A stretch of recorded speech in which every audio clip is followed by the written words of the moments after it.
Comprenez-vous la colère d'Emmanuel Macron sur ce qu'il appelle le détricotage de sa politique environnementale? On en débat avec Mathieu Hoc. Bonjour. Bonjour Jean-Marie. Secrétaire général du think tank Le Millénaire, classé à droite. Nicolas Corato, bonjour. Bonjour Jean-Marie. Fondateur du think tank Place de la République, plutôt classé à gauche. Le détricotage de ma politique environnementale.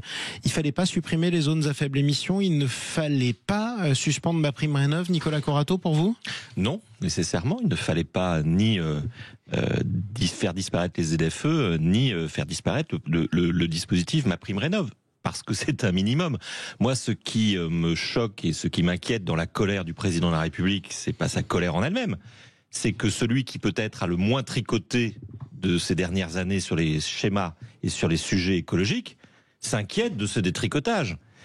Non, mais pardon, il faut le redire. Ce président a un très mauvais bilan écologique. En quoi ? Et ce président dit à son propre camp, attention, vous êtes en train de supprimer le peu que nous avons fait. C'est ça que je lis entre les lignes, moi, dans cette interview. C'était pas grand-chose pour vous, les zones à faible émission. Mais tout le monde s'accorde, pardonnez-moi, hein, les spécialistes du climat, les spécialistes de la biodiversité, s'accordent à dire que les deux quinquennats de Monsieur Macron, à ce stade, ne sont pas de bons quinquennats par rapport au rythme écologique, ne sont pas de bons quinquennats par rapport aux initiatives qui avaient été lancées par la COP21. Je vous rappelle quand même que un ministre comme Nicolas Hulot, qui n'est pas un homme de gauche, a quand même démissionné du gouvernement d'Édouard Philippe, justement parce qu'il avait constaté l'impasse et finalement le double langage de ce gouvernement, de ces gouvernements de M. Macron par rapport au sujet écologique. Mais pourquoi, pour vous, les zones à faible émission étaient nécessaires? Vous dites que c'est pas grand-chose.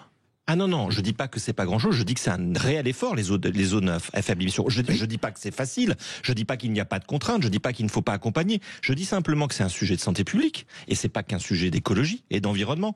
Il y a 50 000 morts par an du fait de la pollution. 50 000 morts par an. C'est une donnée de la faculté de médecine. C'est pas les écologistes qui ont inventé cette donnée. Qu'est-ce qu'on fait par rapport à ce fait de santé publique? Est-ce qu'on laisse des enfants dans nos centres-villes, dans les agglomérations, dans les banlieues, et demain, dans les milieux ruraux, souffrir de malformations, souffrir dans leur chair et en termes de respiration toute leur vie. Pardon, mais on n'est pas à Tchernobyl non plus. On va quand même pas interdire à des millions de nos compatriotes de se déplacer dans les centres-villes. Excusez-moi, mais les ZFE, ça fait 30 ans qu'on en parle. Ça fait 30 ans qu'on sait qu'il faut résoudre le problème de la pollution urbaine. Ça fait 30 ans que nous laissons mourir des Français sans rien faire. Je pense qu'à un moment, en tant que citoyen, même si c'est difficile à entendre, et je comprends aussi vos auditeurs qui sont en colère, mais je dis qu'à un moment, il faut être responsable et raisonnable. On ne peut pas continuer à empiler des moteurs thermiques, à empiler de la pollution aérienne on en vend de moins en moins auprès des mêmes populations. Oui, pardon, mais la pollution, elle ne baisse pas tant que ça dans les centres-villes ni dans les agglomérations. Il y a un vrai sujet de santé publique qui touche, et je finis là-dessus, qui touche pas, comme je l'ai entendu, les plus aisés d'entre nous, qui touche les plus pauvres. Par exemple, les gens qui sont empilés autour des grandes rocades autoroutières, les gens qui sont empilés autour du périphérique à Paris. Ce sont nos concitoyens les plus pauvres qui sont le plus exposés à ce risque, qui est un risque de santé publique majeur. Oui, mais Nicolas, sur les ZFE, il faut aussi comprendre les Français. C'est-à-dire que on dit aux Français depuis comme vous l'avez dit, depuis 30 ans, il faut commencer à arrêter de prendre une voiture thermique, etc.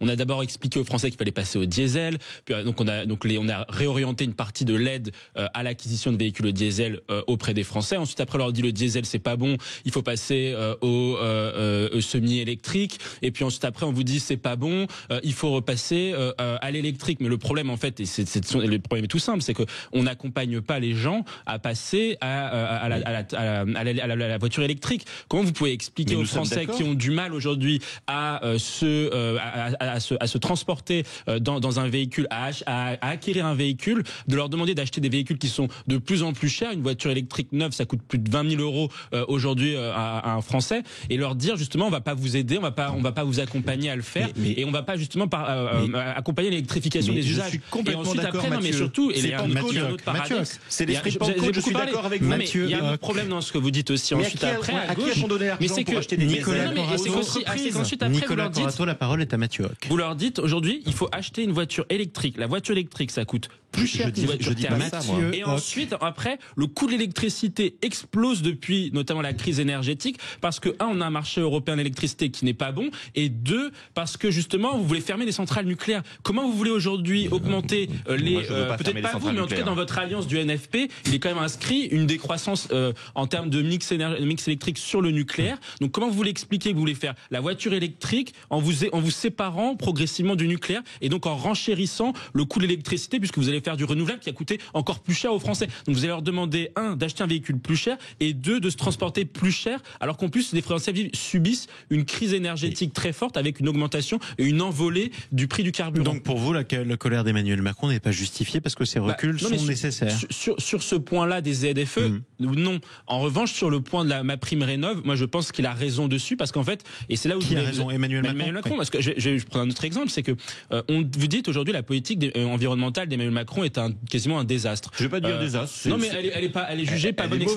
Mais sur quel point? Parce qu'en fait, quand vous prenez aujourd'hui le poids des gaz à effet de serre de la France dans le monde, c'est 1%. La France représente 1%, mais elle représente 0,7% de la population. Donc on peut se dire qu'il y a un delta de 30% à aller chercher. Et parce que vous n'incluez pas l'activité de nos multinationales partout dans le monde. Où est-ce que vous allez chercher l'efficacité écologique? Vous avez 3 sujets. Un, la décarbonation de l'industrie, c'est ce qui est fait avec la loi Industrie verte. On peut en penser ce qu'on veut, mais c'est une loi qui va dans ce sens-là, puisque l'industrie, c'est ce qui pollue le plus aujourd'hui encore.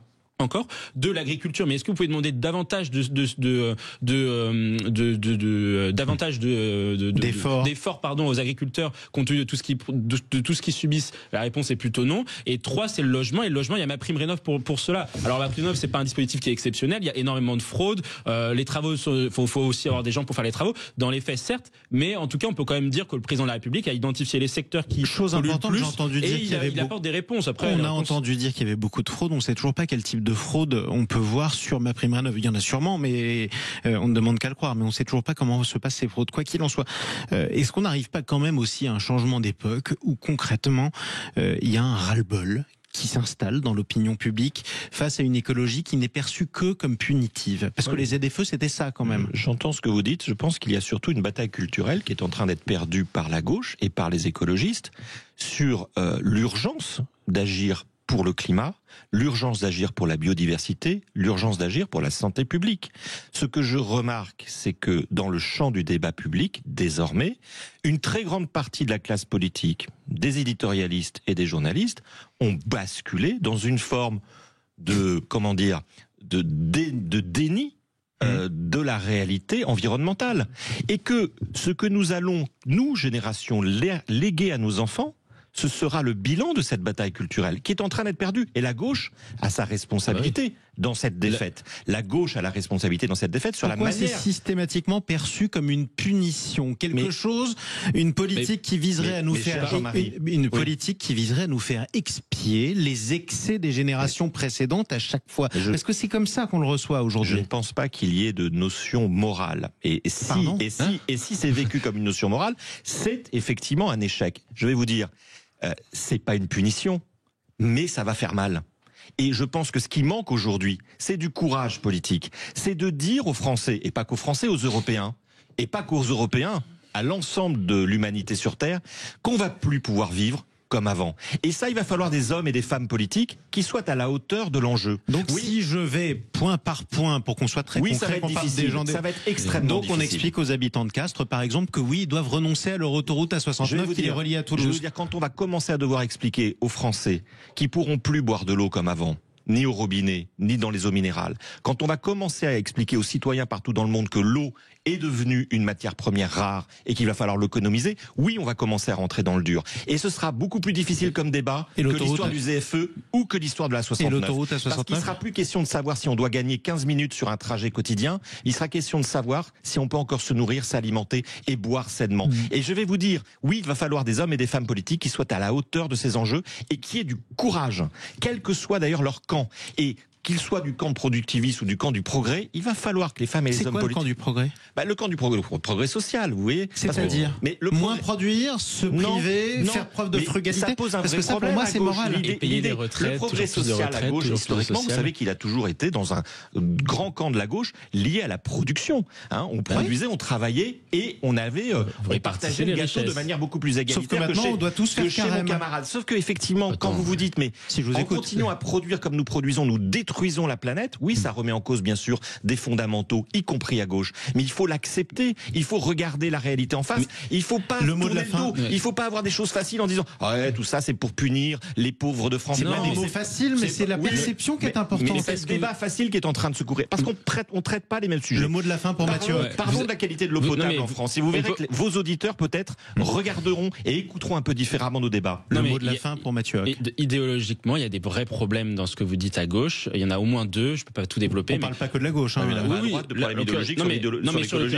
Mais premier point, c'est que le mot de la fin sur l'écologie. Vous dites justement il faut produire moins pour produire mieux. C'est pas ce que j'ai dit. Mais le problème, la problématique, c'est que si vous produisez moins, comme vous l'avez dit, vous créerez moins de richesses et donc vous pouvez pas tenir un modèle social tel que vous le soutenez, avec 14% du PIB pour les retraites, et 10% pour la santé, etc. Donc je pense qu'il faut produire plus pour après mieux répartir la richesse. Ça c'est le premier point. Et le deuxième point, c'est qu'aussi, et ça c'est pour ça que vous parlez aussi des écologistes, c'est que les écologistes se sont trompés sur énormément de sujets quand même. Il faut le dire, ils étaient contre l'industrie dans les années 80, 90, 2000. Aujourd'hui, les Français sont pour la réindustrialisation, puisque l'on voit bien qu'en ayant perdu 2 millions d'emplois industriels depuis les années 80, je vous ai pas coupé, depuis 2 millions d'emplois industriels depuis 80, on voit bien que ça pose un problème de souveraineté, etc. Deuxième problème, nucléaire, ils se sont trompés aussi très très lourdement. Troisième problème, ils se sont trompés sur les questions agricoles, où justement ils ont expliqué que les grands fermiers de la Beauce étaient des grands pollueurs, etc., etc. Et aujourd'hui, les Français sont davantage d'accord avec les agriculteurs. On l'a vu